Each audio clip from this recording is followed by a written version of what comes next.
Welcome back to the channel. This is the Action Figure Grader. It is Thursday. It's time to go through eBay for some recent sales for the vintage collection.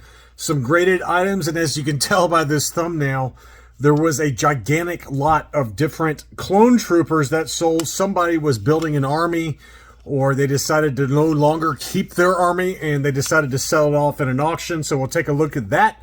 Lots of interesting sales here. I hope you guys enjoy this. Thanks so much for watching. Don't forget to leave me a like if you do enjoy my content. All right, we're going to start off with a few kind of army builder lots that sold. And the weird thing is that I only picked up 2 or 3 of them. There were at least 5 to 10 of these kind of gigantic lots of different troopers that sold at auction. And so I just picked out a couple of them so you can take a look at them. This is the Rise of Skywalker Sith Trooper lot, VC 162. I'm not sure if this includes the Armory kind of Amazon exclusive version that came with all the different weapons. I'm assuming so, just given the huge lot of accessories that were for some of these, but I don't have it in front of me as to which one has the the VC 162A versus the 162. It looks like it's a mishmash here based on the photo. But anyway, it was a lot here of 7. And this lot sold for $170, believe it or not. So $200 was the list price. $170 was the best accepted offer. Here was the Vintage Collection Hoth Snowtrooper 5-pack along with one more. So you had basically a lot of 6 Hoth Stormtroopers, and this was listed for $85. The best offer accepted on these was $80. So those two are, okay, no big deal, but I mean, I'm still a little shocked that these Sith Troopers, given that they're the Rise of Skywalker, the sequel trilogy, doesn't seem to hold many fans nowadays. It's not near and dear to their hearts, okay? But it's still sold for $170 for that lot. But here was the big one. This is a pretty wild one. So this was a gigantic Ziploc bag of over 100 different clone troopers. And I hadn't looked at the description yet. Huge lot of clone troopers there from many different toy lines, including the Vintage Collection, Legacy Collection, Saga Collection, I'm assuming the Clone Wars also. Over 100 figures total in this lot. All are in pretty decent shape. All of the figures have all their body parts, no missing hands or feet. You also get a pile of weapons and accessories. And so they did it at auction, and you can see just how many there were. I mean, it was a ton of them. They didn't break them out or try to set them up for the photos, but you can see it's a pretty wide assortment of different clone troopers. So I guess if you're into just building gigantic lots and having setups of clone troopers, you've got it all set right here. It looks like there's a Clone Commander Gree in there, and just some pilots and things like that.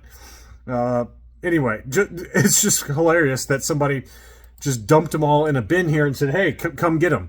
And they ended up getting a pretty big price, as you can see there, $425 in an auction for that set of over 100 clone troopers. So anyway, it's just funny that it goes in waves on eBay, and you might not see these kind of army builder type auctions or sales at all when I look through the sold listings for the Vintage Collection to make these videos for you guys. And then, I mean, I'm not kidding, there was like 10 of them that all happened this week. So just a funny sale there.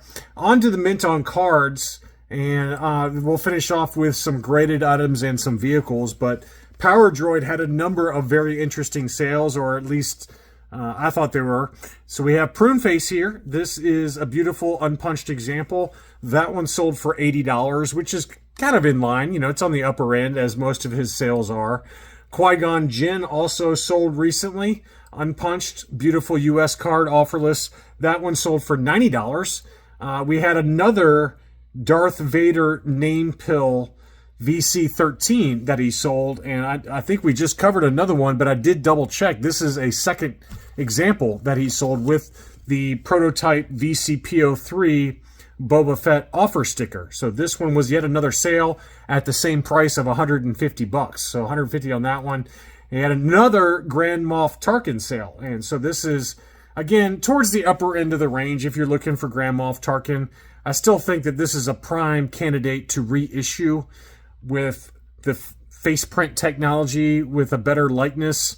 I don't know if there's any likeness issues there, like royalty issues with his estate or not, but I'm a little surprised that this one has not been reissued yet. But this one did sell for $150. That one did have the Darth Maul offer as well. And then this lot was for the Canadian Luke Skywalker. So it's got the multi-language name pill that you can see there, and you can see in the upper left it's got the multi-language. So that is the Canadian example.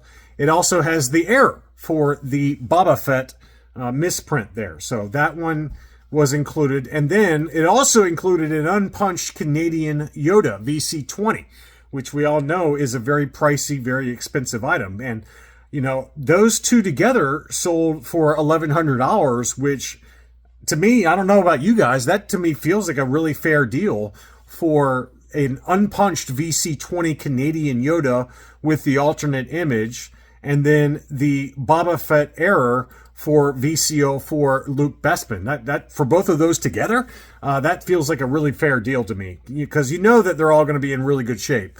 And we've seen the Yoda, the VC20 Canadian Yoda, during its heyday, during the vintage collections kind of peak prices. This was going anywhere from $1,800 to $2,500, depending on whether it was graded or ungraded and punched or unpunched. But that number feels very fair in the current environment, given that you got both of those together. So that was an interesting sale. Next up, we've got another yak face sale from the Katana Sail Barge. This one looked to be like a super clean example without the indentation on the front of the card.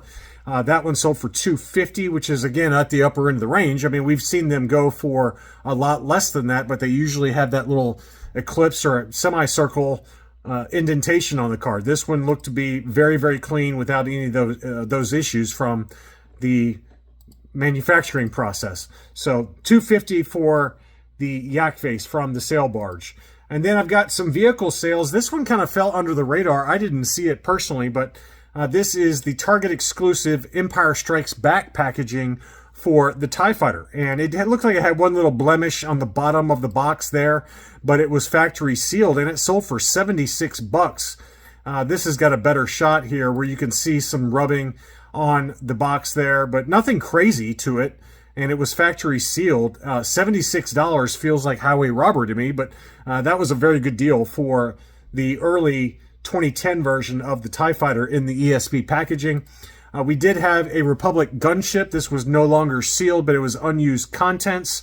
That one sold for $640, which feels like a big number given that it was not factory sealed, but that's what it did sell for, $640 from Star Wars Galaxies. We had the Millennium Falcon. This is the Toys R Us exclusive Star Wars logo Millennium Falcon. That one was listed for $900. The best offer accepted on that was $650, which is one of the lower price points that we've seen in a while, given how clean this particular example was. It looked pretty nice.